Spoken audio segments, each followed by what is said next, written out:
Hi, I'm Molly Love with RE/MAX Realty Center and the Fox team, and I wanted to make this video because I am getting an overwhelming amount of questions on what's going to happen in the housing market, and I want to be able to give everybody the actual facts of what's really happening. The news loves to sell sensational headlines, and we don't need sensationalism right now. We need to know what's actually happening. So the three questions that I get asked the most are we facing a housing crisis? Should we expect property values to tank? And should we expect a large amount of foreclosures to hit the market like we did in 2008 and 2009? The simplest answer to all three questions is no, but I've got 5 reasons why. The first reason why the market crashed in 2009 is there was a lot of predatory lending practices. At that period of time, just about anybody could walk into a bank and say, I make X amount of money and I want to buy X amount of house. The lender at that bank would have said, that sounds great. Here's a pre-approval letter. Go out and shop and have a great time. But again, those people didn't actually qualify for houses. They were just being pushed into this unique program that honestly set a lot of people up for failure. So that in itself, reason number 1. What we've got on the flip side here, we've got way tougher lending requirements, but it's not impossible. It's just realistic. So people have to have minimum credit score requirements. You have to be able to have enough money to afford your home and the other debts that you have.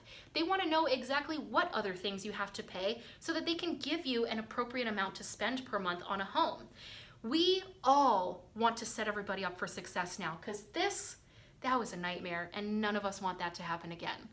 So again, predatory lending practices, absolute number 1 reason.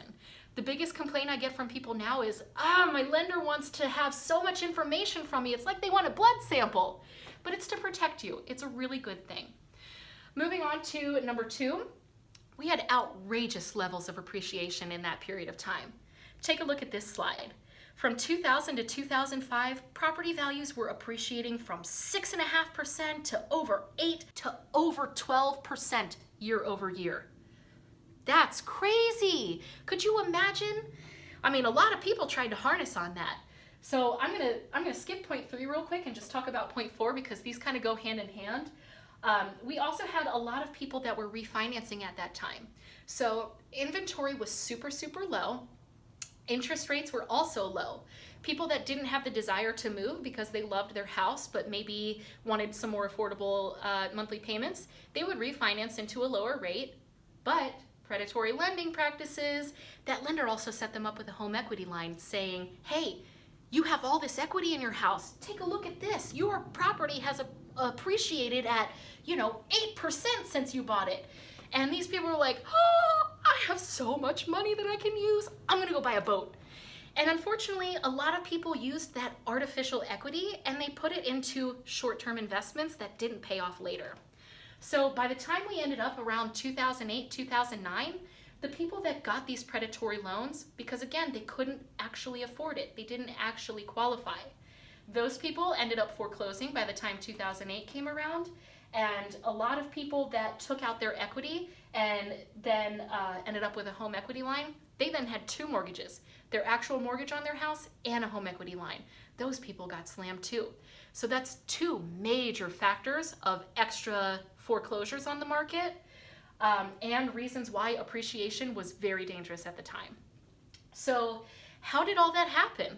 Well, point number 3, biased appraisals. There was a lot of really unfair people at the time, and lenders, appraisers, unfortunately realtors, everybody was kind of in cahoots to just sell as much as possible and face the repercussions later.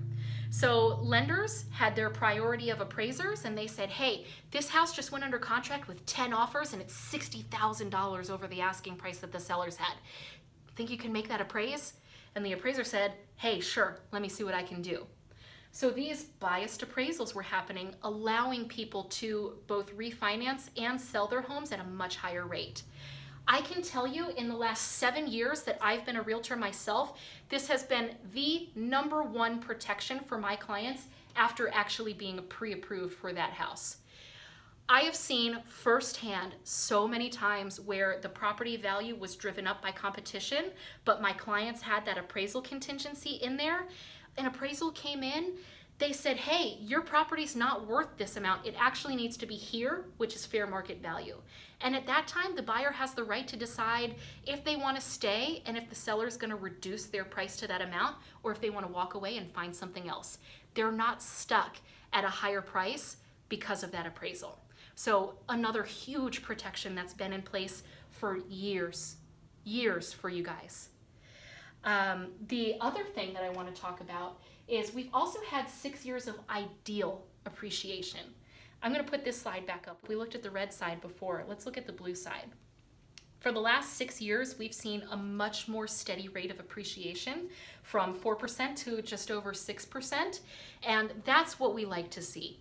We always tell people to expect somewhere between a 3 to 6% increase year over year in their property values, and that's something that we can all count on.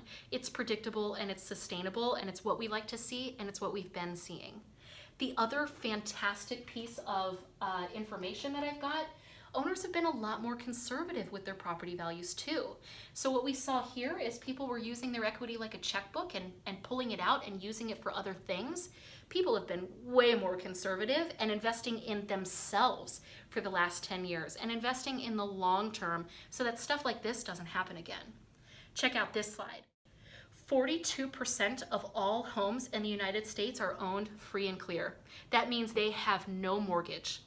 So 58% of properties do have a mortgage on them, but even still, over 16% have more than 60% equity, which means they own over half of that property value. That in itself is great, guys. So this advice is for everybody, whether you are in your home and you don't want to move, but you want to know that your property values are safe, this is for you too. So I basically opened the door, but you have to walk through it. If you've got more questions, which I hope you do, because I'm trying not to talk on for more than 10 minutes here. If you've got any questions about this, my phone is always on, my email's always open. You can call me, you can text me. My cell phone number is 240-397-4109, and my email address is molly@thefoxteam.net. I genuinely want to hear from you. So if you have some other concerns that I didn't address, or you have some questions, reach out to me anytime. I can't wait to talk to you. I hope you have a fantastic day. If you think any of this information would be valuable for anybody, please share it far and wide. Thanks so much. Talk to you soon.